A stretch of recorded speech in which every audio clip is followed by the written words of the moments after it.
Jesus.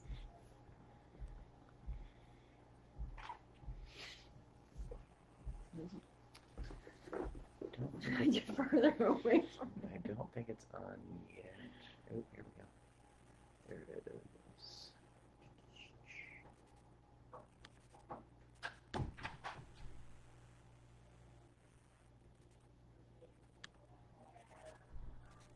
Okay, we are live and there's people here. So the good news is I need to figure out how to see people's comments. There it is. All right, make sure if you're here, you comment, and tell us you're here.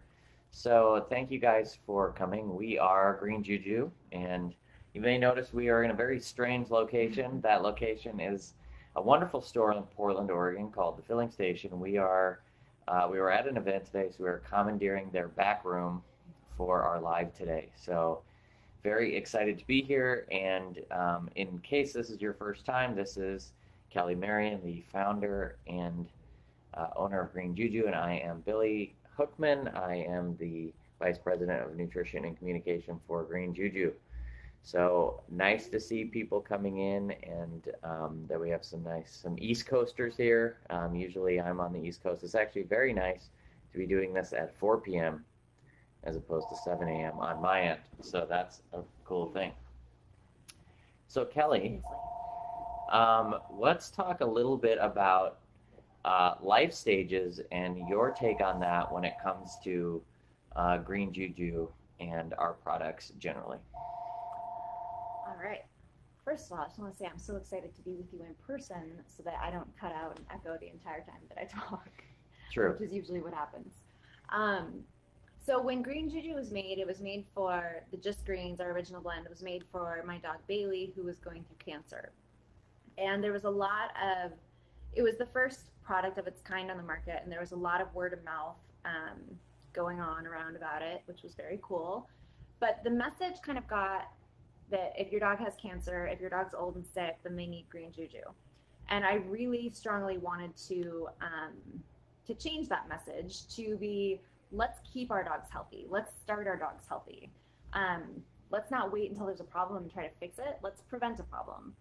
And so with all of our products, I think we've always geared them to be good for all life stages and to set up, especially with puppies, I think. Billy and I both have babies, and we're familiar with, how you introduce food to babies, and it's always you go for the most nutrient-dense stuff first. Like, you want your baby to learn to like these healthy things, and it's the same with puppies. Like, when you introduce healthy foods to them early, they like them, and you're setting their bodies up for a stronger foundation when you have good nutrition in there. So my mission with Green Juju has been to, don't reach for something healthy once you have a problem. Start healthy and stay healthy. Exactly. So, and I think we can all be guilty of that to some degree. But the great thing about our dogs and cats is we control 100% what they eat. And so it's not as hard as when we, want to eat like our Oreos or something like that. Or a toddler. Yeah, exactly. And so that is something that I think, we know that, one of the things I talk about a lot is that when a puppy is born, a big part of its genetic expression is what its mother ate when it was pregnant, and then you can go back and go what its mother ate and what its mother ate.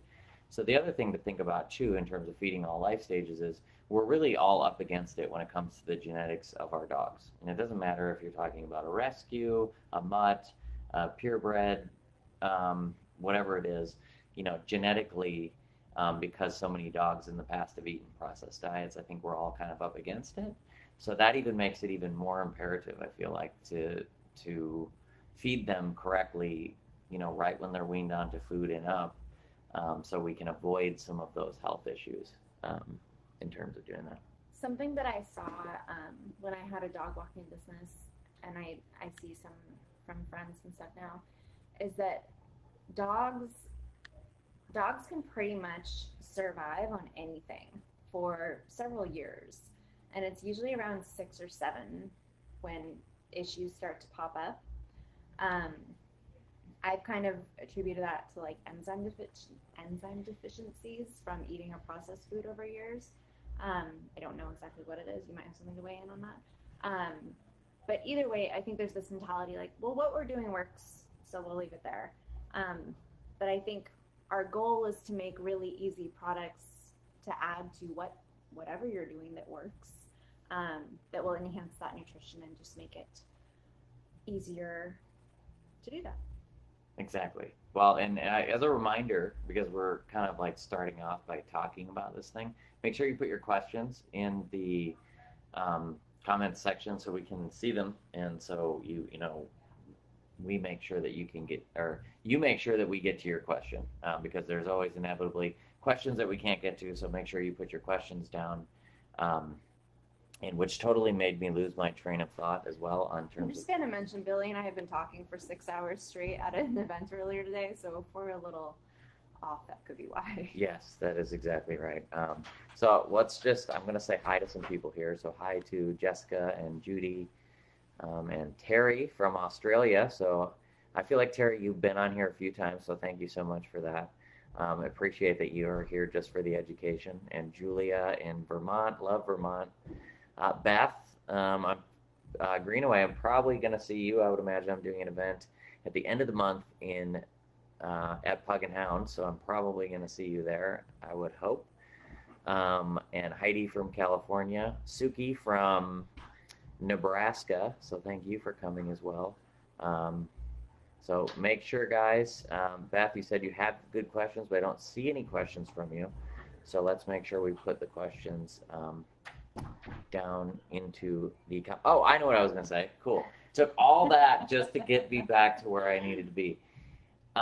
So one of the other things that, highlights what we're talking about here with animals just in general, and what you're talking about with, I would say I see exactly the same thing when it comes to, my dog is 6 or 7 years old, and now they're starting to deal with some issues. I also think that we've started to just have issues be the norm. So there's been a lot of people I've talked to that said, oh, my dog's totally fine. I mean, they get a couple of ear infections a year, maybe a hot spot, and they don't, run as well as they used to, but they're totally fine. But these aren't necessarily normal things, especially not at, 6 or 7, in terms of that. And so I do think that enzymes have something to do with it. I also think what has to do with it is the body is very good at adapting to missing nutrients until it can't anymore. And I feel like that's really the age that we start supplementing and adding all these extra things. And then we do see that uptick, and I feel like a lot of that has to do with that. And the reason being is that basically problems don't come from nowhere. So once you see the issue, there was a lead into that issue. So if you start to have skin issues, if you start to have ear infections all the time, if you start to have joint issues, if you start to have these really common issues, they all came from somewhere. And most of those things are either, being exposed to things, or especially nutritional deficiencies. So, for me personally, I have a 9-month-old puppy, and I am doing everything I can to make sure that his life is going to be have as much quality as possible. And that's what we really aim for, is quality, and we hope for quantity, because no one knows how long their dog is going to live. So let's aim for giving them the best years we have, whether they live 10 years or 20 years or whatever it is. Let's aim for giving them the best possible, life in a lot of respects, but especially nutritionally.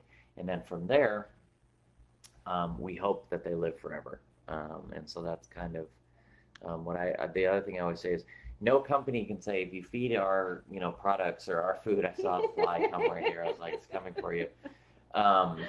No company can say your dog will live to be 30 if you feed, X, Y, or Z.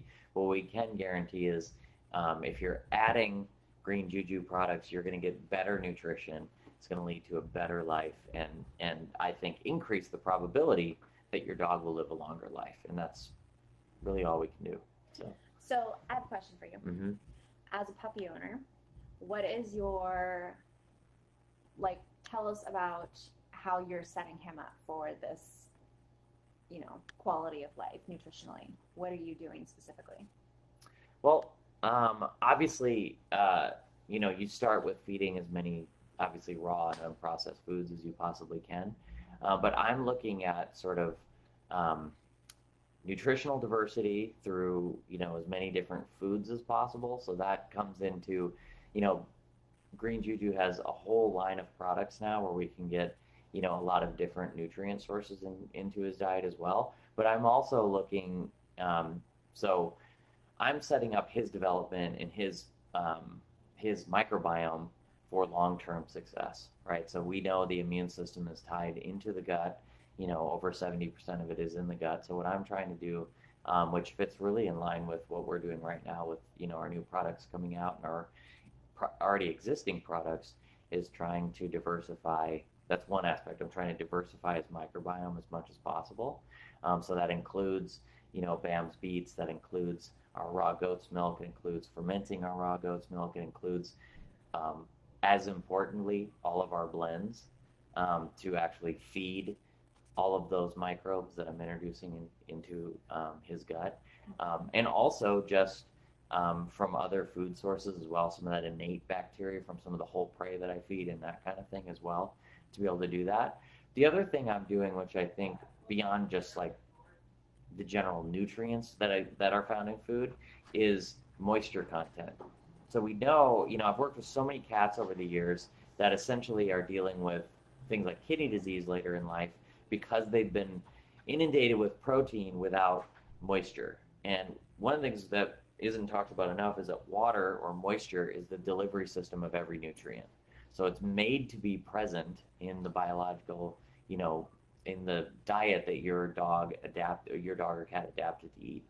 So I use a lot of milk. We just got like the sun came out in Portland, so it's very like angelic on the screen right now. So uh, oh, a lot of people know I'm a huge fan of just raw milk in general and what it can do for animals. It's really one of the number one things for just general health.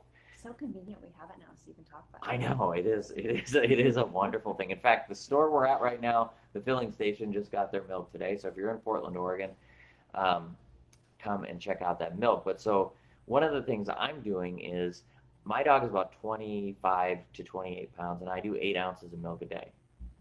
That's 160 of his 600 calories. It's a good, yeah, ridiculous. It's a good portion of his diet, and the reason I do that is because not only is it delivering those nutrients, but it's delivering a high amount of moisture. And so I am setting up his kidneys and other internal organs to be able to have success in the future. And the same thing goes for his liver, for instance. That's the most turnaround I've seen in dogs with elevated liver enzymes, for instance, is large amounts of milk. And so I'm really setting him up for the future in doing that. But I'm also adding Green Juju's bone broth. And so he gets 4 ounces of that a day. And so that's a great way I do it right before the meal to get the collagen going in the digestive system and to get his digestion going, and those free amino acids and get that part of it happening. So there's a few things that I would recommend, as well as obviously raw diets have innate moisture as well. But to sort of close that out in the moisture point, I really find that like basically your average raw food diet is going to be somewhere around like 65% moisture on average, and Huckleberry's diet would be higher than that. And I think that the higher we can get there within reason, the better. And so there's a lot of things we can do. Not everyone's going to be as completely anal as I am about how I feed. But that's the great thing about Green Juju is we can provide things for everyone, every type of diet, every budget. You can make it better with what we have going on. So if you're feeding a processed diet, you can add bone broth, you can add goat's milk, you can add our blends. That's all going to add moisture to the diet. Exactly. And if you are feeding a processed diet, those things are very, very necessary because, again, nutrients, require moisture for proper digestion. And so this is a great way to be able to do that. So let's go to some questions here. You're welcome for talking about puppies and Green Juju. That's interesting. Uh, Can, hopefully I am saying your name right. Can I answer Kristen's question? Yeah, why don't you? So the question is your opinion, is more greens better with cancer? I worry about too many carbs, but want her to have the benefits of your amazing blends. So this is exactly why I created Green Juju as a company, and specifically the Just Greens blend was for my dog who had cancer, because everything that I saw on the market had carbs. I had potatoes or carrots or peas or something I didn't want. And so our blends are specifically made to be low glycemic. They have less than 3% net carbs. So they are very cancer friendly. My dog was, gosh, what was she? She was only like 55 pounds, I think.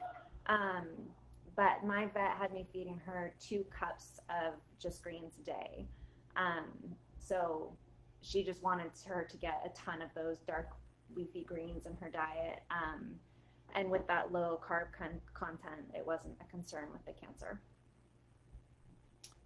Absolutely. And also, something to think about just in general with our blends is that, the Bailey's blend is also going to be low in carbs for, Same percent. yeah, so the same percent. So if you're talking about like a ketogenic diet, if you're talking about just, I would argue all dogs and cats pretty much, low carb diet. So appropriate for that. And our golden blend is 6% net carbs, which again, it still isn't very high, especially at the amount you're feeding.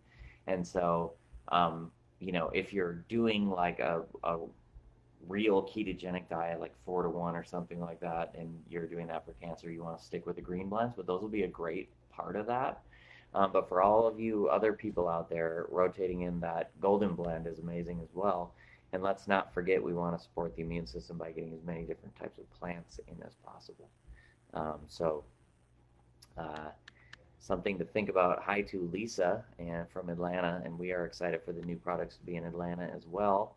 The milk is there, and the other products should be there in a matter of weeks, which is very exciting. So,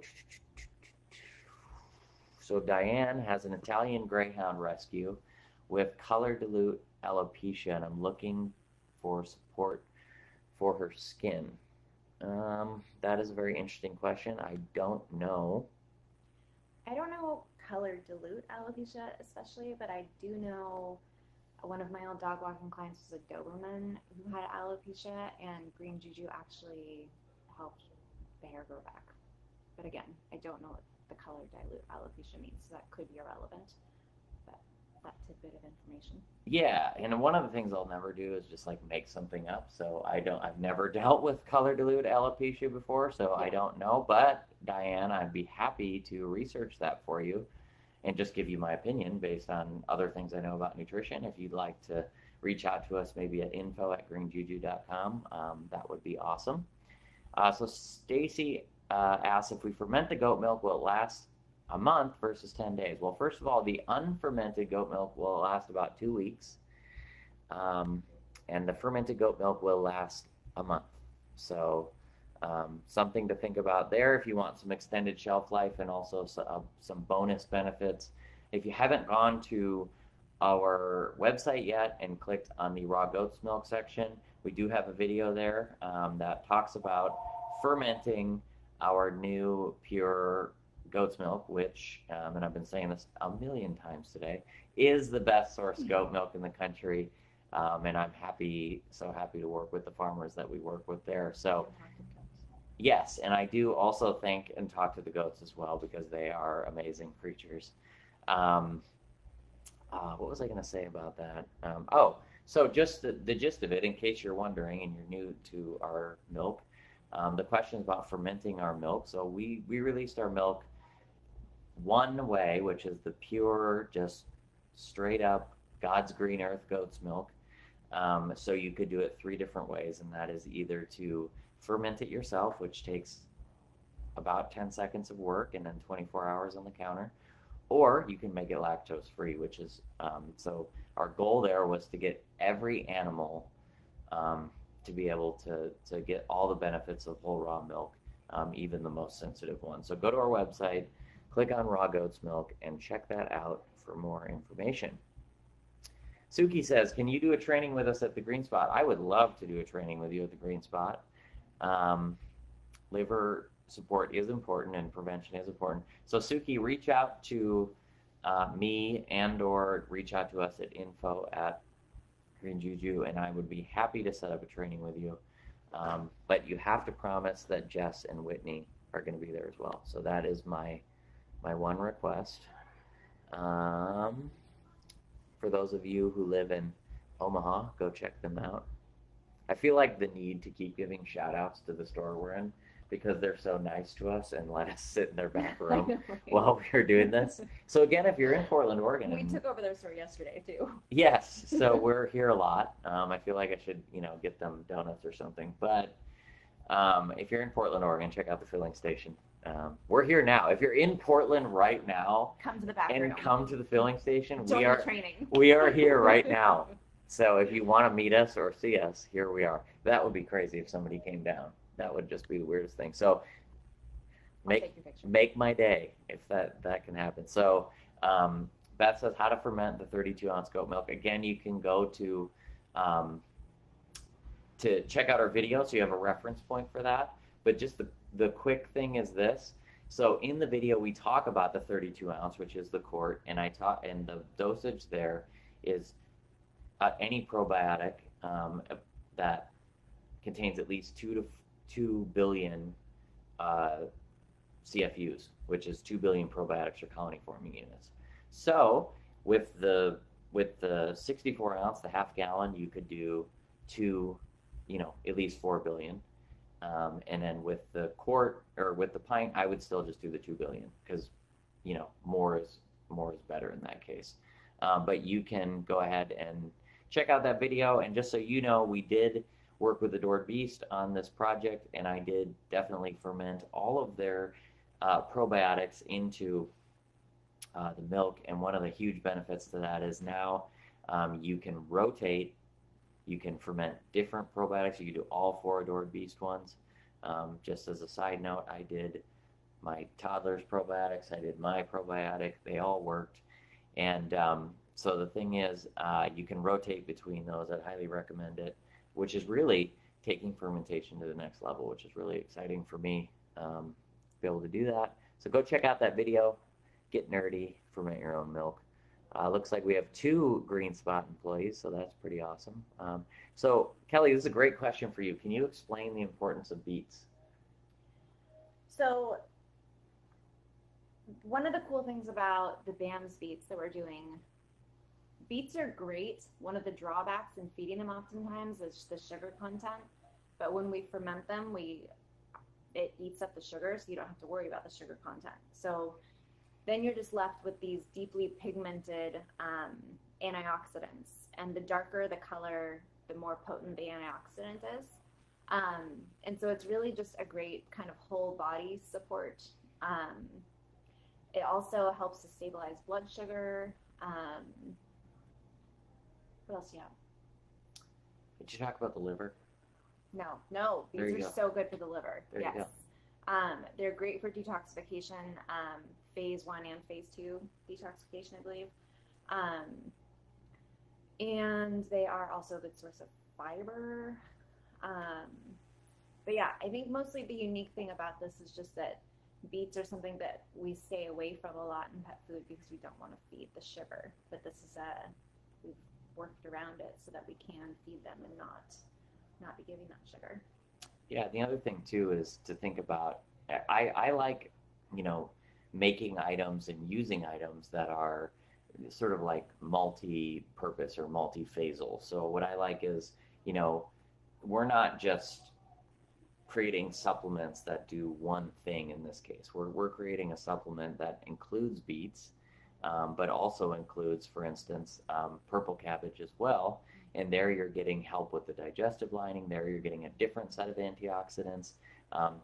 But even if it was just going to be a puree, let's say, of beets and purple cabbage, that would be extremely healthy, right? But we take that one step further in terms of the fermentation process. So you're also getting those. And this to me is like, I think right now in my personal opinion, the most exciting thing in nutrition is wild probiotics. And so combining everything she just said with those wild probiotics. And what I mean by that is when we ferment these beets, and the same thing with our turmeric as well in the purple cabbage, we are just adding sea salt to bring down the pH. And when that happens, all of the probiotics come from the soil and from the vegetables themselves. These are soil-based probiotics.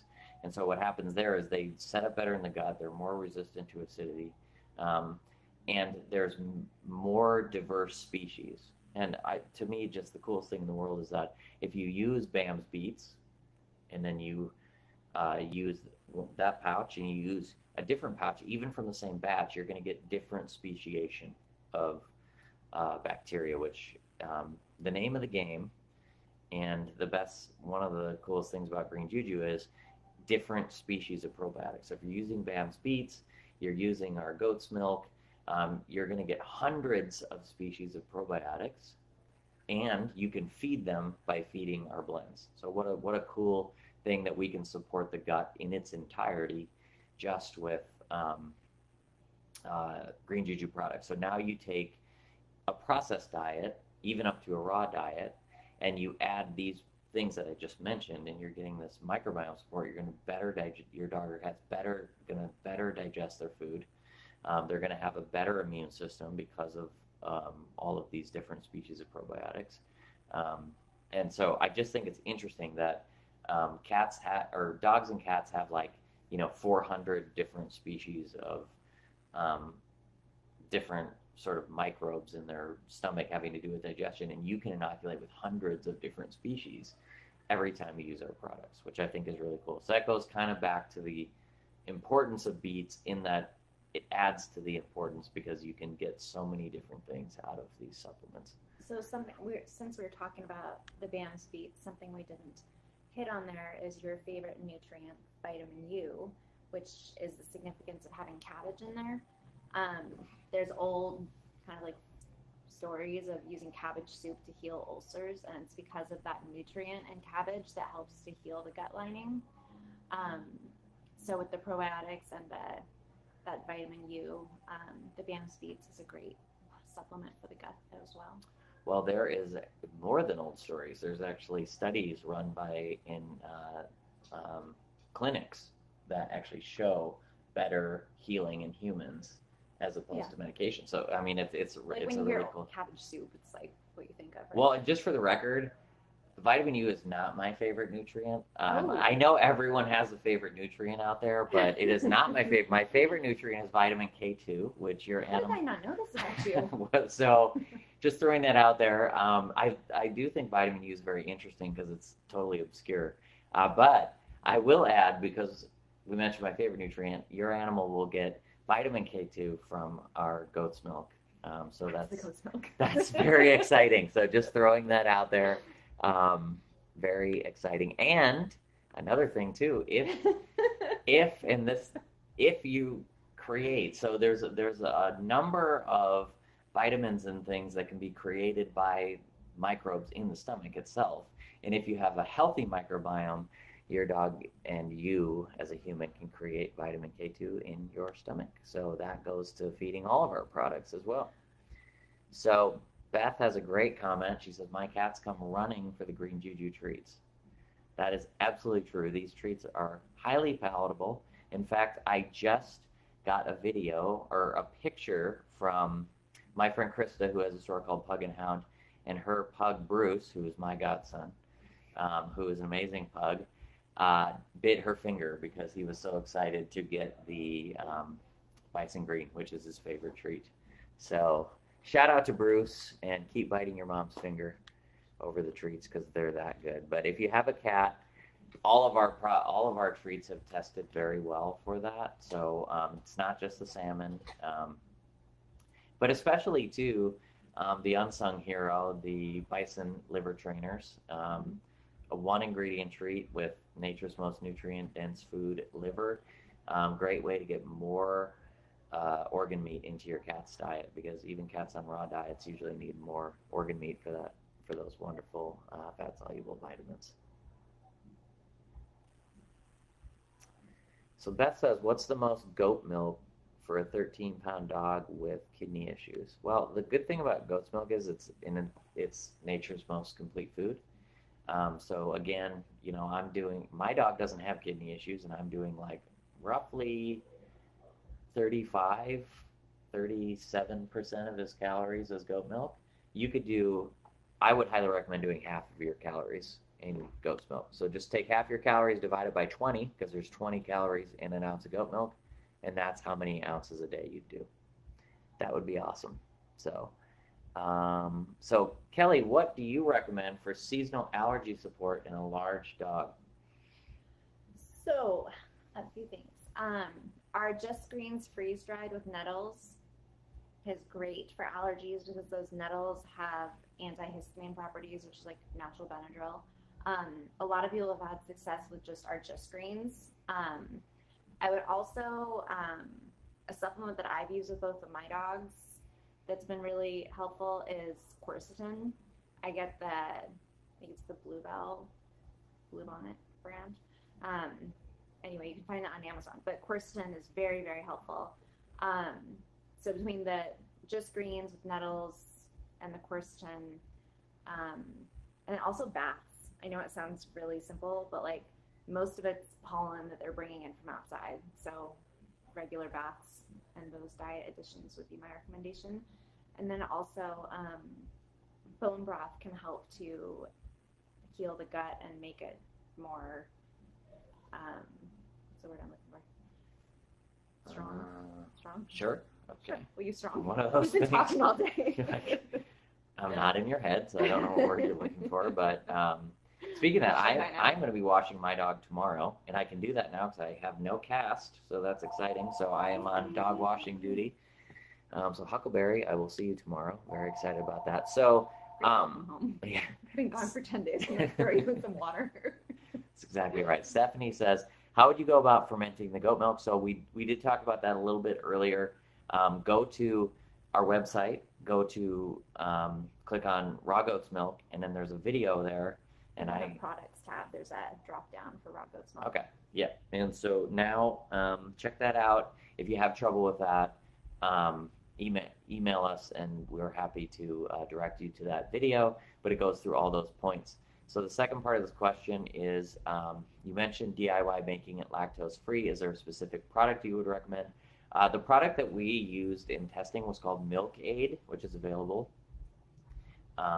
locally or online or whatever, but it's just lactase drops. And so lactose is the sugars found in milk. Now I would like to take a moment to dispel a rumor, because I see it online all the time, that goat's milk does not have lactose. It absolutely does have lactose, just slightly less than cow's milk.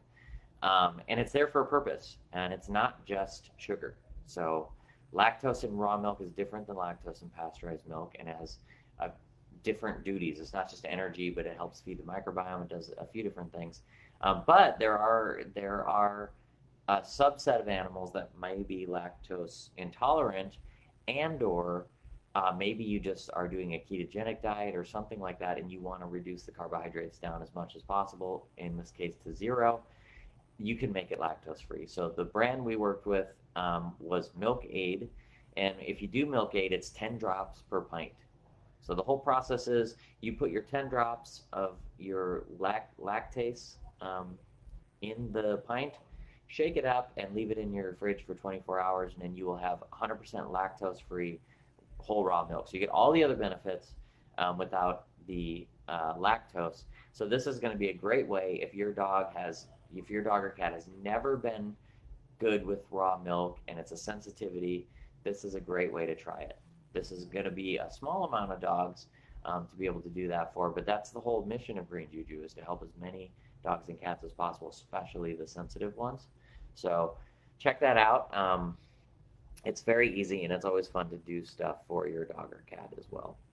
I think we have a lot of milk stuff on the website. Yes. So,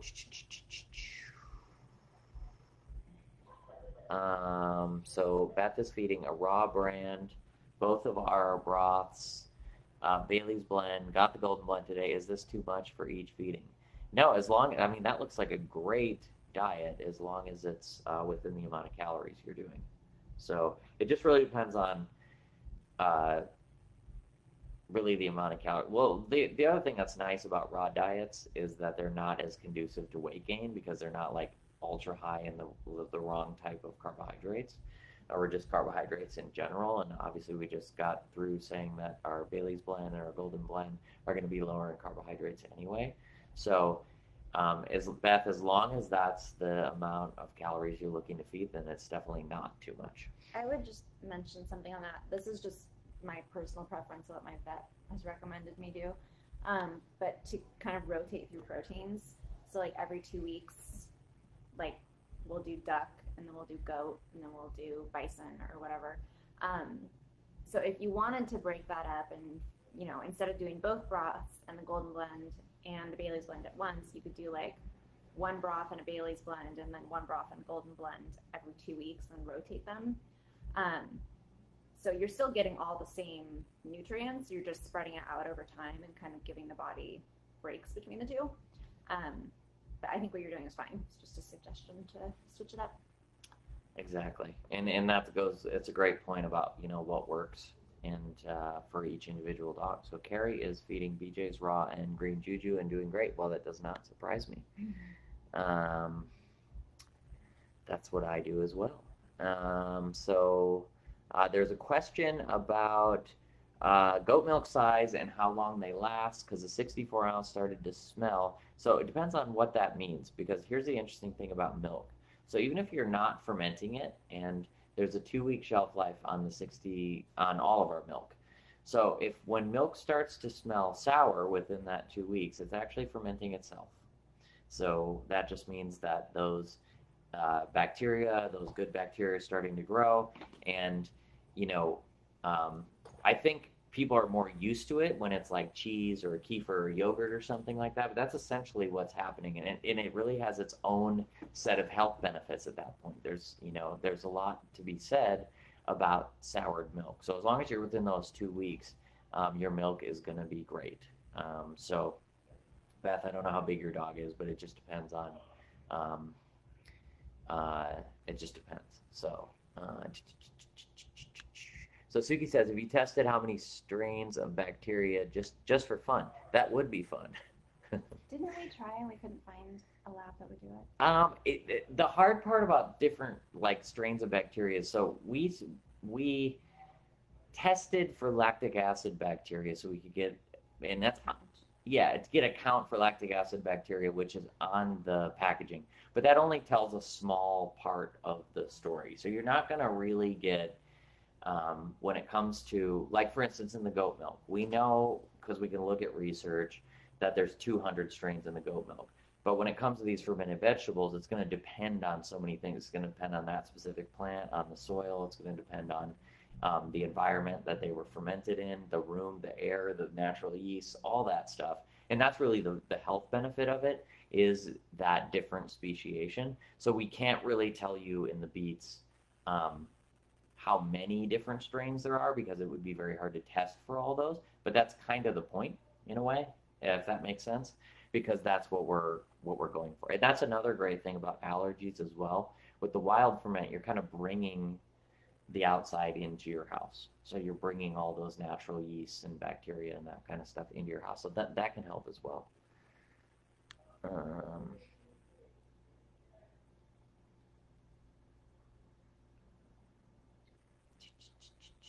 So Janine is having a issue with packaging. I don't know if I've ever seen that. Have you? Yes. So we sell them in 4-packs. Some distributors may split them up and sell them individually, in which case they can get thrown in a box with like dry ice right on top of it or bones on top of it or something like that.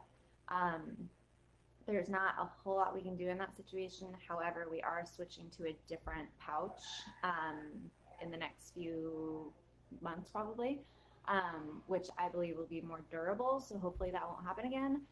However, with previous products that I've used, I just always thaw things in a glass container. So like I put the broth pouch or the carton or whatever it may be in a glass container. So if something leaks, it's in there and not in the rest of my fridge. So we don't want this problem to be happening, and I think we have a solution, but that might be a short-term little buffer for you.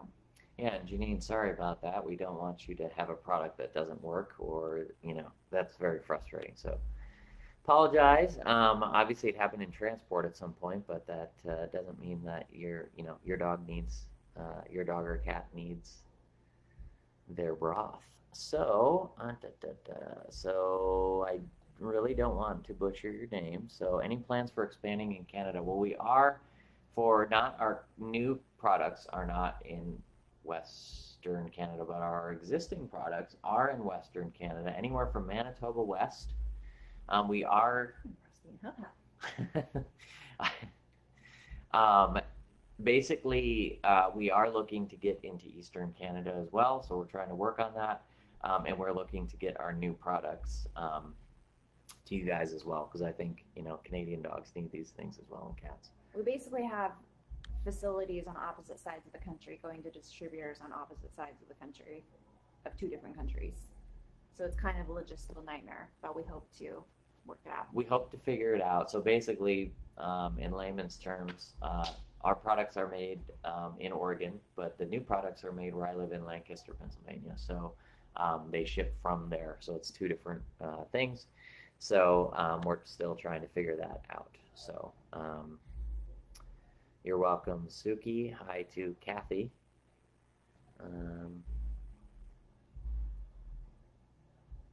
That's interesting.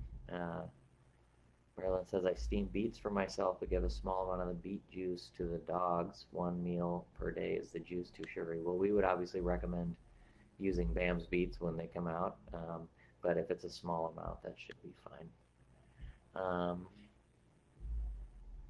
didn't get that message, but you can address it. We did not get the message, or we did not answer the message, Kathy, about the milk has the wrong sell-by date. We are aware of this. So just so you guys know, in a smaller percentage of our goat milk, so our goat milk, what was it? The middle of May was the first production week, right? It was like 5/13, 5/12, 5/13. So the first time we ever even produced milk was 5/12, 2022, or 5/13, 2022. And the people who are bottling the milk on a small percentage of those put basically the produced by date on there. So they put as the best by date. So they put 5/13/22, but clearly that milk has not gone bad on 5/13/22 because it was created on 5/13/22. So if you get a milk and it says 5/13/22, it's actually 5/13/24. So it was 1 out of 10 production days, so you got one of the lucky 10%. But hopefully we fly through this milk pretty quick and it will not be happening anymore. Yeah, and just so you guys know, we try to get that information out, to the stores and stuff as much as possible. But I just want to reiterate that clearly it can't be expired because it was created on that day. So in fact, all the milk is so new, it's only like weeks old at this point versus. And it has a 2-year shelf life. Yeah, it's at this point basically a month old. So if you get an expiration date that says that it expired, it is very, very new. It's only about a month old. So Stephanie says, regarding the probiotic aspect, since you don't add probiotics, how do you anticipate or measure the volume of probiotics in a serving? So are you talking about the milk? I'm guessing this is the milk. We know for the pace that there's 2 million per ounce for Lua's and 20 million per ounce for Bam's beets. And that's the lactic acid bacteria that we were talking about, not the full serving of all of the wild probiotics. If you're talking about the milk we know like the speciation, we know the number of species, which is going to be over 200, but it would vary wildly between. Basically, it depends on the goat producing the milk. It depends on what that goat ate that day. It depends on, there's a lot of factors there with how many probiotics they would. So we can understand the species and we can understand that those probiotics are going to be highly effective. And that's one of the things that I kind of want to, you know, make a point about. It's not with probiotics, it's not always about the amount of probiotics. So you shouldn't just be going, I need to get 10 billion probiotics into my dog per day. I need to get 50 million, I need to 50 billion, I need to get all these numbers, right? Probiotics are like a puzzle. And this is where these multi-aspect foods come into play. So when you're doing the goat milk, you're getting those 200 species of probiotics in varying amounts, but you're also getting all those vitamins and minerals. You're getting all these different things. It's the same thing with Bailey's beets. Wow, Bam's beets. It's the same thing with Bam's beets. You're getting all these different species of bacteria, some of which we can't really measure that well. And so for me, building your pet's microbiome isn't about giving a supplement with a certain amount of probiotics. It's about building those probiotics through many different sources. And I would say that's the same thing with my own microbiome. I take a probiotic, but I also drink raw milk, and I also, drink fermented raw milk and kombucha, and I eat, well, that's not going to give me probiotics. And I eat pickles. I eat raw pickles a lot as well. So, and fermented vegetables. So all these things are going to provide a base of probiotics versus looking at that serving. However, um, well, it's an interesting thing because even if you use probiotics and ferment it, let's say you use Adored Beast, the Love Bugs, which I believe is 30 billion probiotics per like half teaspoon or something like that. So even if you ferment that into the milk, unless you specifically test the milk and send it to a lab, you're not going to know exactly how many probiotics are in, let's say, an ounce of goat milk. But even if you did, it would change every time because you're not going to get exactly the same ferment. So here's my suggestion to you, Stephanie.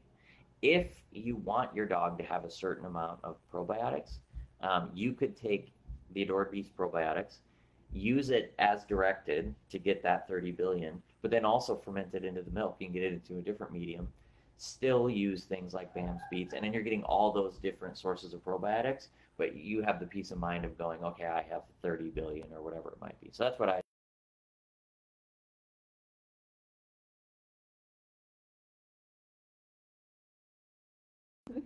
That's 100% true. So you want to talk about the salmon sourcing? Yeah, I'll take that one. Our salmon is sourced from Alaska. It's wild caught. That's all I got on that.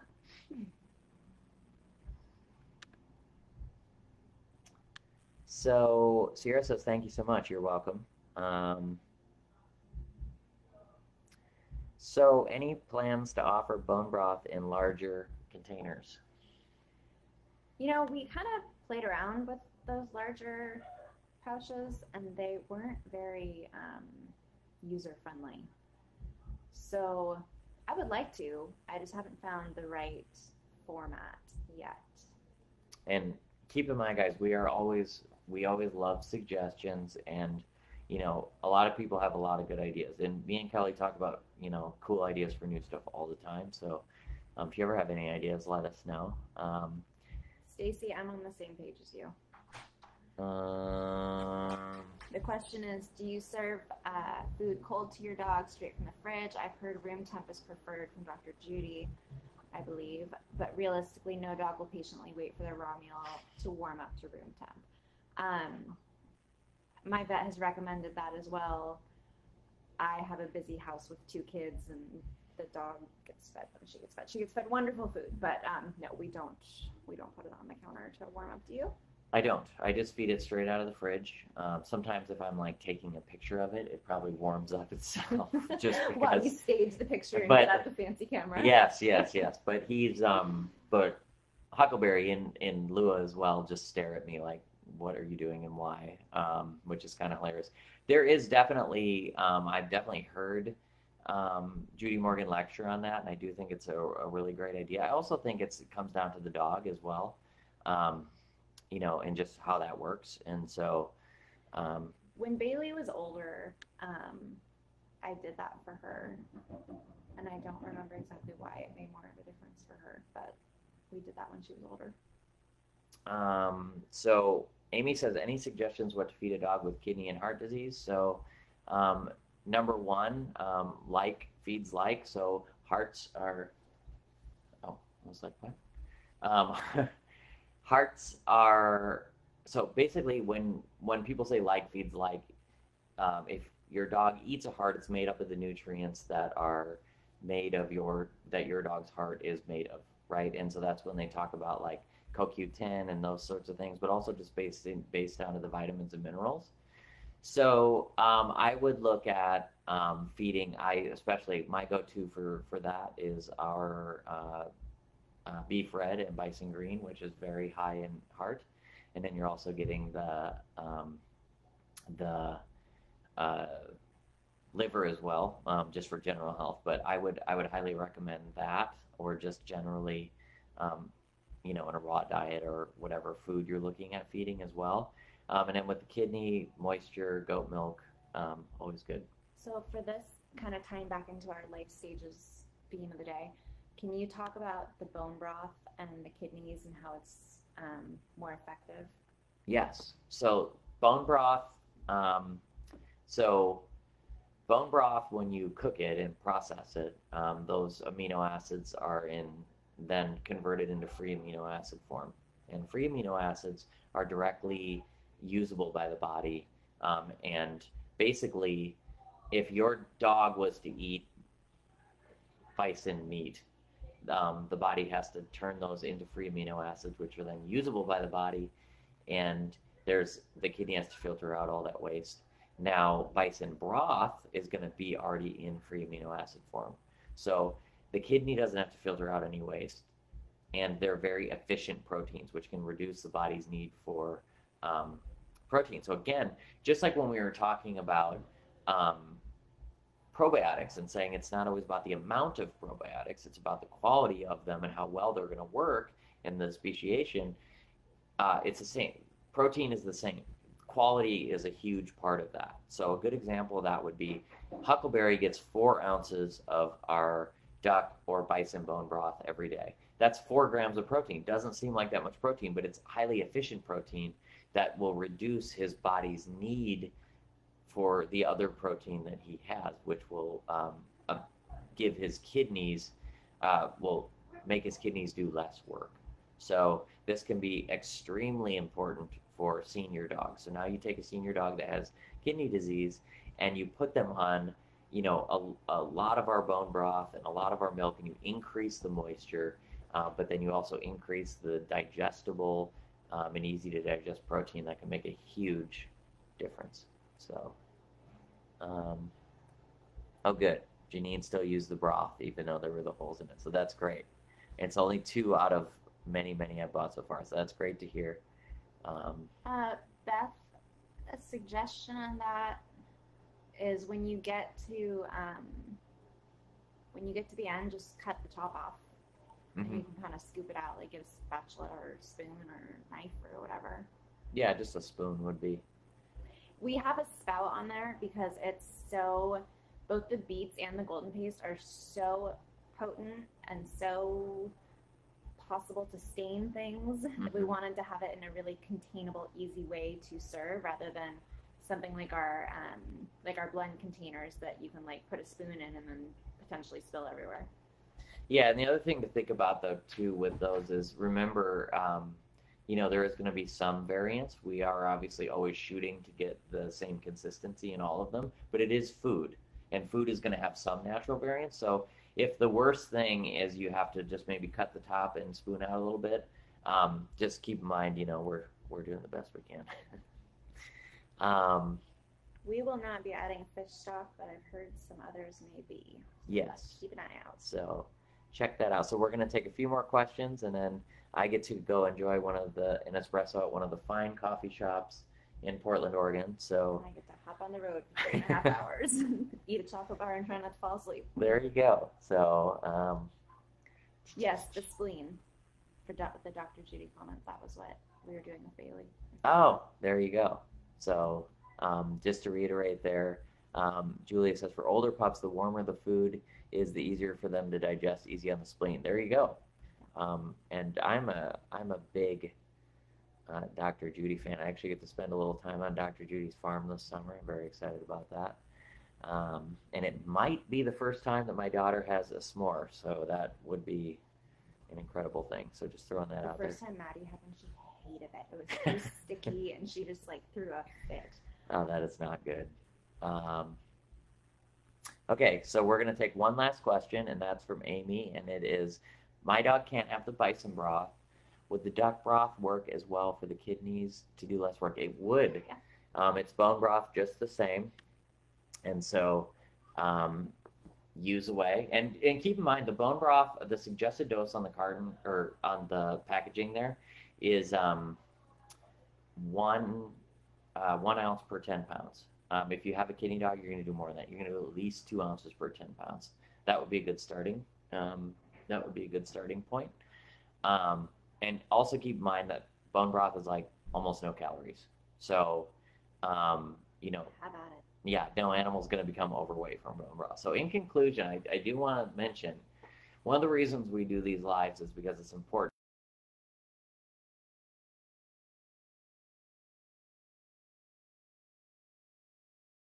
The faces as to who's making your pet food's product, your pet's food, and also why. Why is very, very important. And so we're here to enhance that trust relationship that you guys have with us, because it truly is our honor that we get to make products and they go out into your guys' kitchens and we get to see all these cool health benefits. So, and that you buy them. Thank you. Yes, exactly. You're the reason we get to do what we do. And shout out to all of you locally owned independent retail stores like the one we're in here, the filling station in Portland for the 5th time. Nobody showed up. I know. Well, maybe we walk out there and there's a crowd. I doubt it. So shout out to all you retailers who have those connections with the customers, and thank you guys. And so we'll be back next month with some more interesting topics. And if you're in Geneva, Illinois on the 29th, I'll be doing a live education event at Pug and Hound. So come check me out. Everybody have a good night, and we will see you soon.